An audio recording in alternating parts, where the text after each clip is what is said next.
Eita porra. Eita porra. Ah, sou burro, peraí. Ah, tá aí. Chique. Vambora. Muito boa tarde. Lurian, não sei se é seu, mas tem 5 centavos aqui. E dado que você estava ali, se você perdeu 5 centavos, procure o Lurian. Pô, às vezes, né, velho? Às vezes você vai comprar um pão de queijo que é 3 contos e você tá com 2,95 no bolso, procura o Lurian. Gente, muito prazer, sou o prof. Léo Nunes, de Geografia, lá do Évora de Campo Grande. E por ser professor de Geografia, trabalharei com vocês a disciplina de Geografia, para surpresa de ninguém. O que a gente vai fazer aqui? Não sei se você sabe, mas o Enem ele tem as tais das competências e habilidades. O que são competências e habilidades? São itens que você tem que saber analisar, itens que você tem que saber ler, itens que você tem que saber interpretar para conseguir fazer a sua prova. Não são exatamente conteúdos. A gente fica esperando assim, nossa, o que cai na prova de geografia? Professor, vai cair sobre guerra da Rússia e da Ucrânia? A resposta é, não sei. Mas o Enem certamente vai te cobrar alguma questão que envolve você interpretar as mudanças no espaço geográfico através das relações de poder. Então pode ser que caia. Perceba isso. Não é exatamente sobre conteúdo, mas sobre competências e habilidades. Como que a gente vai ver isso aqui? São 6 competências. Eu vou botar aqui o título de cada uma delas e a gente vai fazer uma questão relacionada a essa competência. As tais dessas competências, elas estão relacionadas às áreas do conhecimento. Então, as competências de matemática, as coisas que você tem que saber em matemática. Sei lá, analisar e medir o tamanho de sólidos, aprender a utilizar a estatística para jogar no jogo do bicho, não sei. Vai ser diferente das coisas que vão ser cobradas na prova de humanas, que envolvem entender sobre questões relacionadas à cultura, à identidade, a poder. Vamos na prática, que vai ser um pouquinho mais simples. E, gente, também gostaria de dizer com muito prazer que depois do intervalo, vocês vão ter aula com outra pessoa maravilhosa, meu conterrâneo de história, que é o Henry.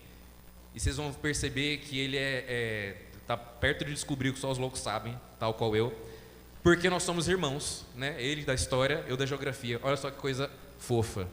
Que vergonha para a família. Vamos lá. Pessoas, olha só. Primeira competência diária. Que área? Ciências humanas, ok? Então, todas as questões de ciências humanas, história, geografia, filosofia e sociologia, vão pedir isso aqui, ó, compreender os elementos culturais que constituem as identidades.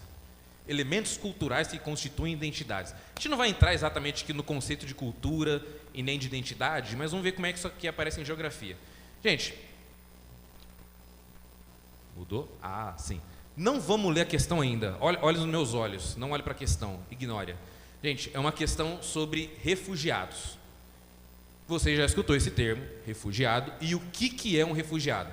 Refugiado é uma pessoa que vive sua vida tranquilamente no seu estado, no seu território, no seu país, e por um motivo de força maior, ela tem que picar a mula, tem que vazar. Que motivos de força maior costumam ser esses? Guerras, se você ficar você vai morrer, perseguição política, se você ficar você vai ser preso, ou mudanças climáticas, se você ficar lá você vai pegar fogo, beleza? E, gente, entre morrer numa guerra e fugir para outro país, normalmente as pessoas fazem a escolha de fugir. Só que essa fuga, às vezes, te coloca num lugar judicialmente complexo. Por quê?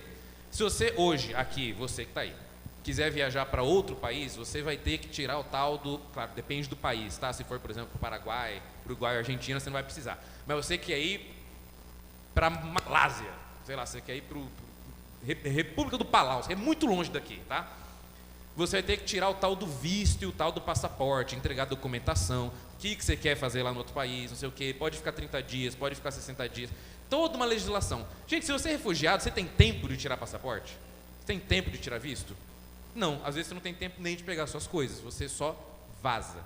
E aí acontece o seguinte, você entra em outro país, sem documentação, sem visto e sem passaporte. Você pode ficar nesse país? Poder ficar não pode, mas você também não pode ir embora, senão você morre ou corre risco de vida. Então, países que recebem refugiados de guerra ou de crises econômicas, por exemplo, Quando os refugiados chegam, o país tem que judicialmente dar um jeito nessa galera. Caramba, o que eu vou fazer com eles? Se eu mandar eles de volta, eu vou estar mandando eles para a morte. Eu tenho que deixar eles aqui, mas eles não têm documento. Eu mando para o país vizinho, o que eu faço? E qual que é o problema, gente?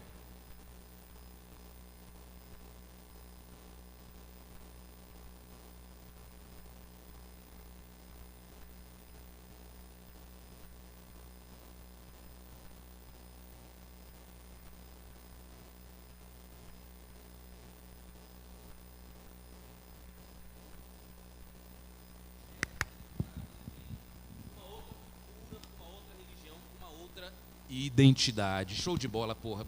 Eita, velho. Palmas! Show de bola. Obrigado. Show. Valeu. Aqui é ao vivo o negócio. Nada disso aqui foi ensaiado. Enfim, perceba que a questão está na diferença de identidade desses povos. Isso às vezes dá conflito. Você sabe como que se chama o preconceito? Aliás, mais do que o preconceito, a perseguição sistêmica a pessoas que têm uma cultura diferente, que vêm de um outro território. Começa com X. Xenofobia, perfeito. Xenofobia é um preconceito justamente na diferença de identidade e cultura. Os elementos culturais que constituem as identidades. Show, você já entendeu. Maravilha. Vamos para o texto agora que você vai ver como é que é. Olha só. A categoria de refugiado carrega em si as noções de transitoriedade, ou seja, você está sempre se deslocando, provisoriedade e temporalidade. Os refugiados situam-se entre o país de origem e o país de destino, ou seja, está ali nenhum nem outro.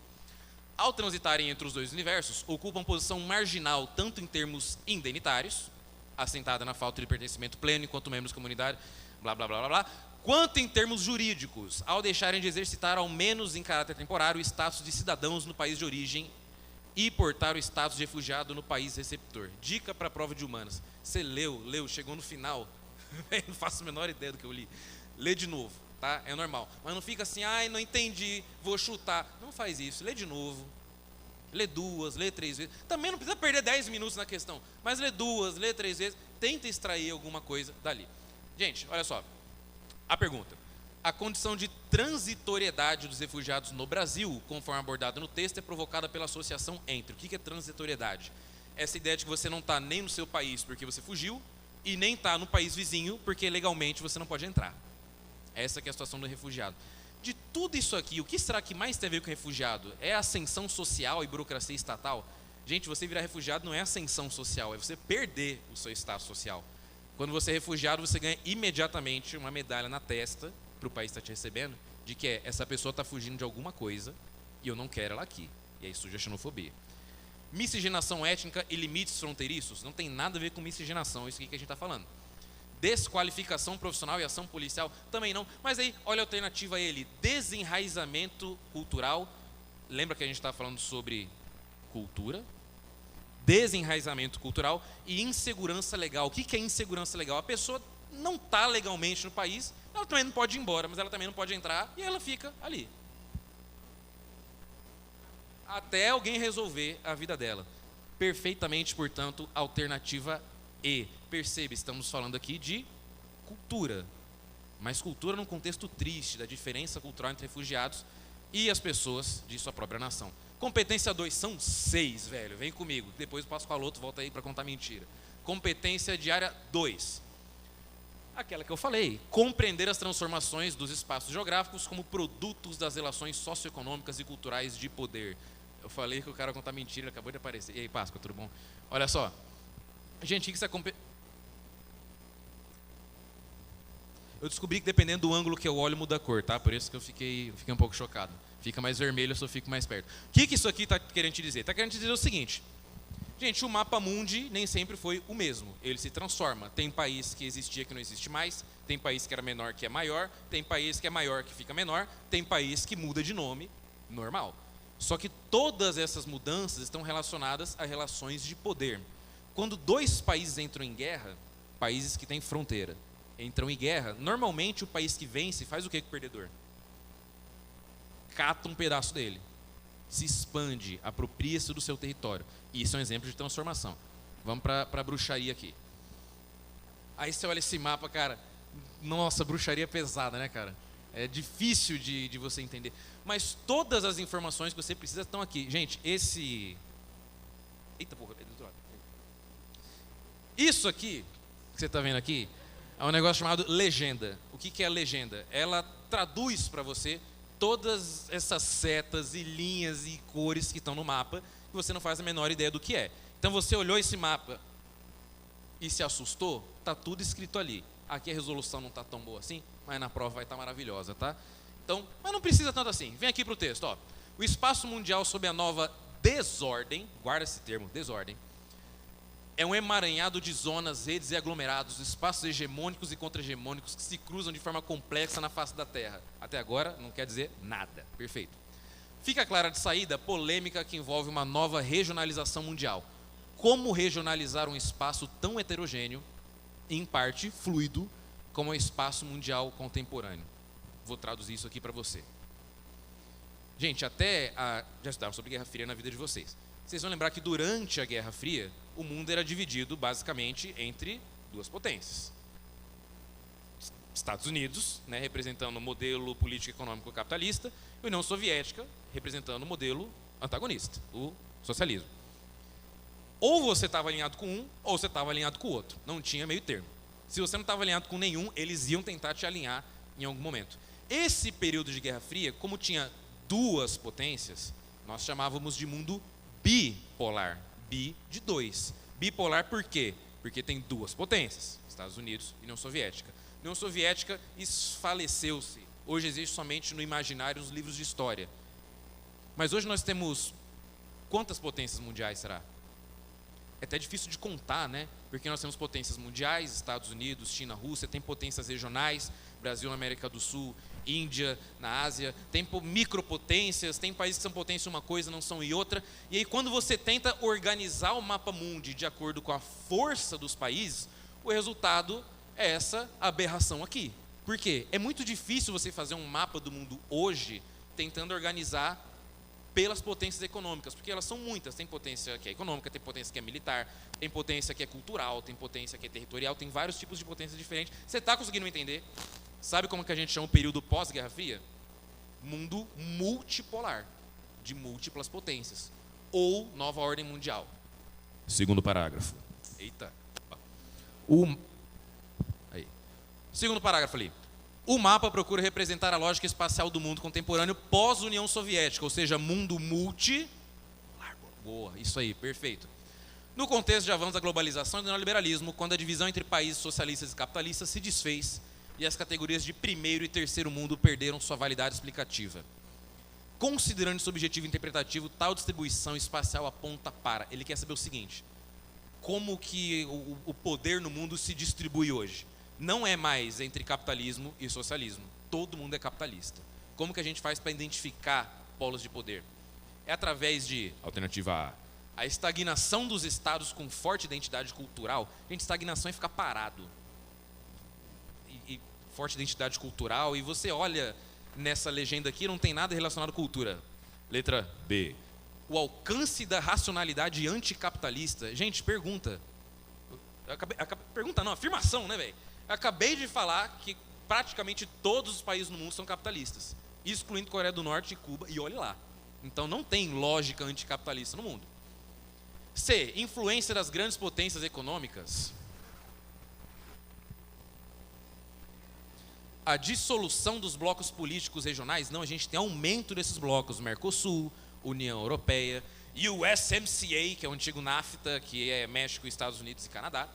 Gente, perfeitamente como você imaginou, alternativa C, a influência das grandes potências econômicas. É muito doido pensar, por exemplo, que Dourados tem uma conexão econômica com a China, relacionado, por exemplo, ao mercado de soja daqui de toda a região de Dourados, que tem como um dos principais compradores justamente o mercado chinês, o que mostra o alcance das influências econômicas. Vem comigo, competência 3. E boi, dale. Compreender a produção e o papel histórico das instituições sociais, políticas e econômicas, associando aos diferentes grupos, conflitos e movimentos sociais. Gente, foca ali, ó, conflito e movimento social. Porrada, vamos embora. Olha só, essa questão aqui ela é interessantíssima. Muito importante, gente. Muito importante. é uma questão que ela traz dois pontos de vista sobre o mesmo assunto, e o assunto em questão é a tal da reforma agrária. O que é reforma agrária? Reforma agrária é a redistribuição de terras que não cumprem a função social. O que é a função social da terra? Entende-se que, por ser um recurso limitado, a terra, gente, terra não planeta, tá? Terra eu falo no sentido de áreas rurais. Por ser um recurso limitado, entende-se que é útil para a sociedade toda e deve ser preservada. Se você tem grandes propriedades e não produz, ou a destrói, ou tem trabalho escravo, por exemplo, você pode passar pela reforma agrária, que é essa redistribuição. E é importante, o Enem não vai te perguntar se você concorda ou não com a reforma agrária. Ele vai perguntar se você entende o que ela é, ou como ela se relaciona. Essa questão traz dois pontos de vista. Um, o ponto de vista das pessoas que são a favor da reforma agrária, e dois, o ponto de vista das pessoas que são contra a reforma agrária. Ele não vai te perguntar quem está certo, ele vai perguntar qual é a diferença dos pontos de vista. Vem comigo, texto 1. A nossa luta é pela democratização da propriedade da terra, cada vez mais concentrada em nosso país. Cerca de 1% de todos os proprietários controla 46% das terras. Fazemos pressão por meio de ocupações de latifúndios improdutivos e grandes propriedades que não cumprem a função social, como determina a Constituição de 88. Também ocupamos as fazendas que têm origem na grilagem de terras públicas. Gente, aqui a pessoa está claramente falando a favor da reforma agrária. Mas aí vem o texto 2, que fala contra. Texto 2. O pequeno proprietário rural é igual a um pequeno proprietário de loja. Quanto menor o negócio, mais difícil de manter, pois tem de ser produtivo e os encargos são difíceis de arcar. Sou a favor de propriedades produtivas e sustentáveis e que gerem empregos.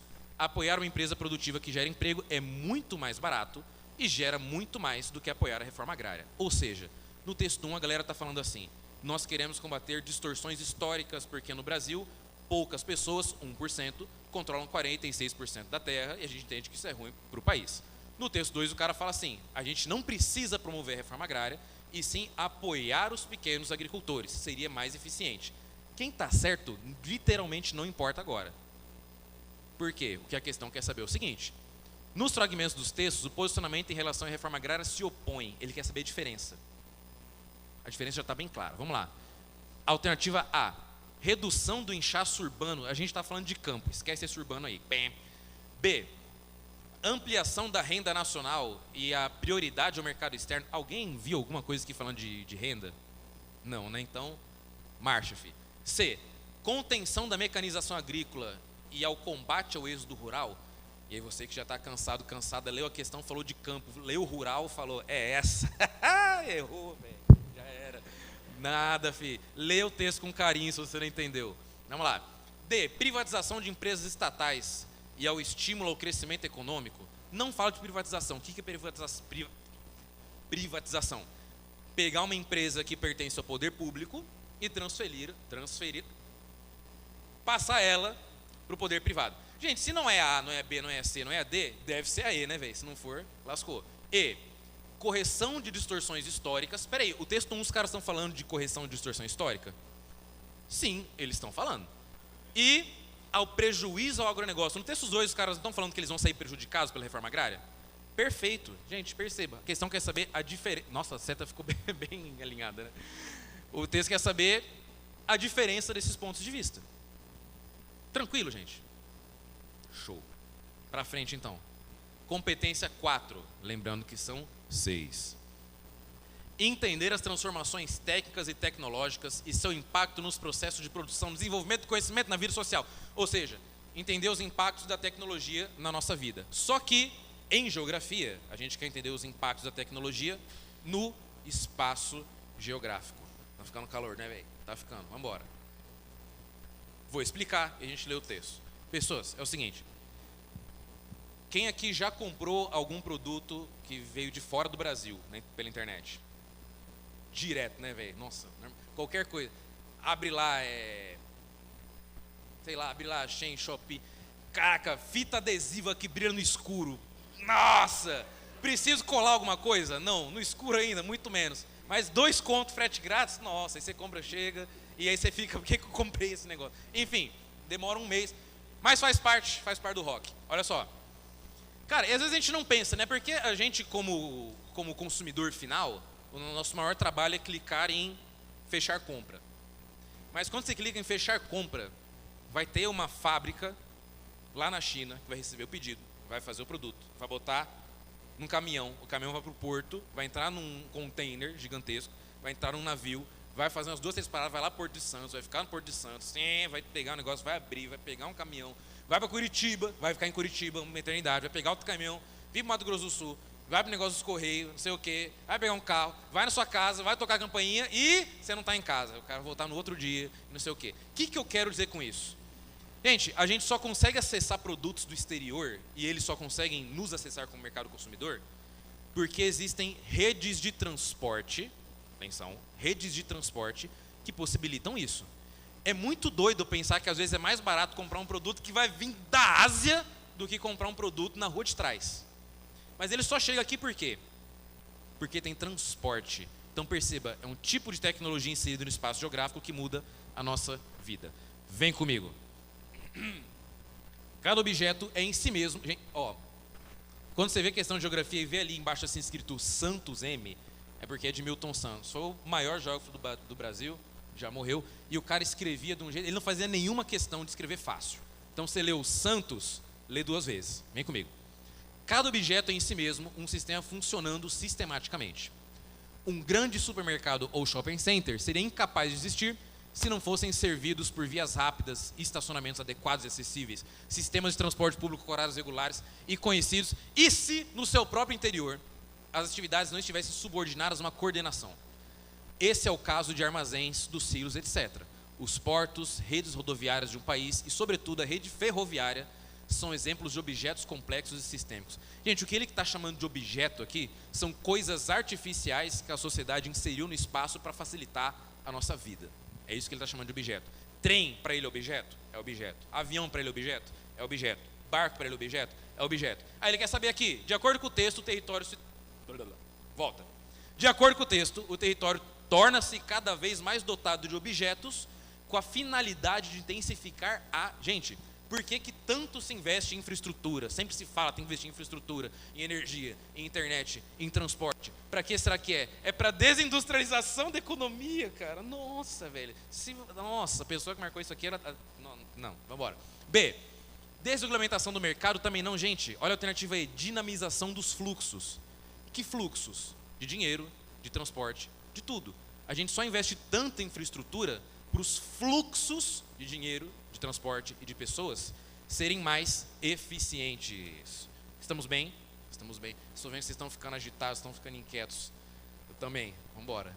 Aqui já descobrimos que só os loucos sabem, cara. Competência de área 5. Estamos chegando no fim, gente. São 6. Vem comigo. 5. Utilizar os conhecimentos históricos para compreender e valorizar os fundamentos da cidadania e da democracia, favorecendo uma atuação consciente do indivíduo na sociedade. Bonitinho, né? Se tornar um cidadão pleno, consciente de seus direitos da sua vida. Explicando o texto em 1 minuto para a gente resolver. É um texto sobre globalização. O que é globalização? O processo de integração social, econômica, cultural e política entre diferentes territórios no espaço geográfico. Eu vou seguir falando mais alto que vocês, vem comigo. Através, principalmente, de internet e redes de transporte. Esse negócio que eu falei da gente comprar produto da China e chegar aqui, só acontece porque o mundo funciona como um mercado global. Falou de globalização, pensa em integração do mundo todo. Só que é o seguinte, velho. Quando a globalização começou a se intensificar depois da Guerra Fria, a promessa foi de que o mundo ia se tornar um lugar muito melhor, mais próspero e mais igualitário. Isso aconteceu? Em alguns lugares sim, na maior parte do mundo não. Houve um aumento da concentração de renda, houve conflitos territoriais que estão tendo aos montes agora, e a gente enfrenta problemas que a gente não sabe como resolver. Na verdade, a gente sabe como resolver, mas ninguém resolve. Por exemplo, aquecimento global. Texto. Saudado por centenas de militantes de movimentos sociais de 40 países, o Papa Francisco, faleceu, encerrou no dia 9 de setembro de 2018 a segunda Encontro Mundial dos Movimentos Populares Santa Cruz de la Sierra, na Bolívia. Segundo ele, abre aspas, a globalização da esperança que nasce dos povos e cresce entre os pobres deve substituir essa globalização de exclusão e da indiferença. O que ele está falando? A globalização tem que servir também para a base da pirâmide, tem que servir para os mais pobres, tem que servir para aqueles que trabalham. A gente não pode ter uma globalização que só serve para concentrar renda nos países mais ricos, enquanto que a mais pobre trabalha mais e ganha menos. No texto há uma crítica ao seguinte aspecto do mundo globalizado. a alternativa D, disparidade econômica. O que é disparidade? Diferença. Gente, ele está falando aqui, tem que ter uma globalização que nasça dos pobres para combater a globalização que somente dos ricos. Disparidade econômica. Você concorda com isso? Ah, não importa. A questão não quer saber se você concorda ou não. Ela quer que você entenda o posicionamento de Papa Francisco. E agora a nossa competência diária 6, a nossa última. Vocês estão bem? Vamos embora. Compreender a sociedade e a natureza reconhecendo suas interações no espaço em diferentes contextos históricos e geográficos. Geografia estuda, acima de tudo, a relação entre a sociedade e a natureza, natureza e sociedade. Eu vou seguir falando mais alto que vocês. Vem comigo, vem comigo. Não sei se o senhor está bem, cara. Está bem. Tá ótimo. Vamos embora, gente. O cara coringou no meio da aula. Vamos embora. Marcha, filho. Vamos embora. Gente, olha só. Pegada ecológica e antropoceno. Vem comigo. O que é pegada ecológica? Dependendo do estilo de vida que você leva, você consome mais recursos da terra. Como assim? Se você tem carro e usa todos os dias, se você tem muitos eletrodomésticos que consomem energia na sua casa, se você troca de roupa ao primeiro sinal de necessidade, se você produz muito lixo, você consome mais recursos. Isso é sua pegada ecológica, ok? Ok. Tem gente que consome mais, tem gente que consome menos. Um bebê nos Estados Unidos consome mais recursos do que uma pessoa de 30 anos na Zâmbia. Um bebê. O cara não sabe nem o que significa a palavra recurso e consome mais recursos do que um adulto na Zâmbia, se ele for nos Estados Unidos. Vem aqui comigo. A pegada ecológica gigante que estamos a deixar no planeta está a transformá-lo de tal forma que os especialistas consideram que já entramos numa nova época geológica, o antropoceno. Eu já vou explicar essa palavra. E muitos defendem que se não travarmos a crise ambiental... Defendem que se não... Isso mesmo. Travarmos a crise ambiental, mais rapidamente transformaremos a Terra em Vênus do que iremos a Marte. A expressão antropoceno é atribuída ao químico e prêmio Nobel Paul Crutzen, que a propôs durante uma conferência em 2000, ao mesmo tempo que anunciou o fim do Holoceno, a época geológica que os seres humanos se encontram há cerca de 12 mil anos, segundo a UICG, a entidade que define unidade de tempo geológico. O que ele está falando aqui? Gente, esse termo antro significa sociedades. O antropólogo, ele estuda sociedades antigas, seus comportamentos e seus signos. Então, o antropoceno, segundo o cara aqui, que está aqui escrito, Paul Crutzen, ele vai dizer que a era geológica que nos encontramos, que é caracterizada por o quê? Por uma forte interferência humana irreversível na paisagem da Terra. Tem uns 2 ou 3 anos que saiu uma pesquisa que diz que se pegar toda a massa continental da Terra, exclui oceanos, some com os oceanos, pegar só a massa continental, tem mais coisas que foram construídas pelo ser humano do que coisas da natureza.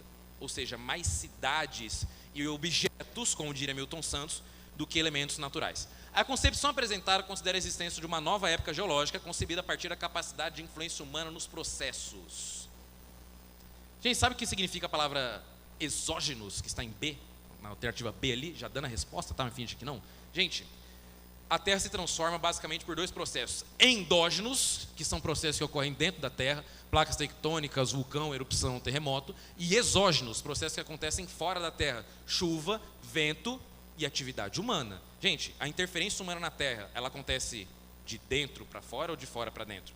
A gente está lá dentro da Terra, assim, igual uns tatu, arrebentando com o planeta. Não estamos do lado de fora, interferindo na superfície, exógeno de externo. Portanto, outra seta retinha, graças a Deus, galera, vamos embora.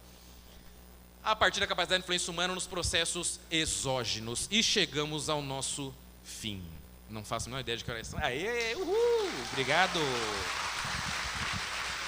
Vamos que vamos. Professor, uma dica para a prova de geografia em 30 segundos? Sim, se aparecer um mapa para você, olha o título do mapa, parece besta, tá? Mas olha o título do mapa e olha a legenda, que é aquela que traz as informações que você precisa. Mas olha com carinho, não é para passar o olho assim, não, lê, porque às vezes sua resposta está ali. Agora com vocês, uma pessoa que vocês nunca viram antes, gente, uma pessoa exclusiva, uma pessoa inédita, Pascoaloto, vindo diretamente da Bulgária, para trabalhar com vocês. Salva de palmas para Pascoaloto.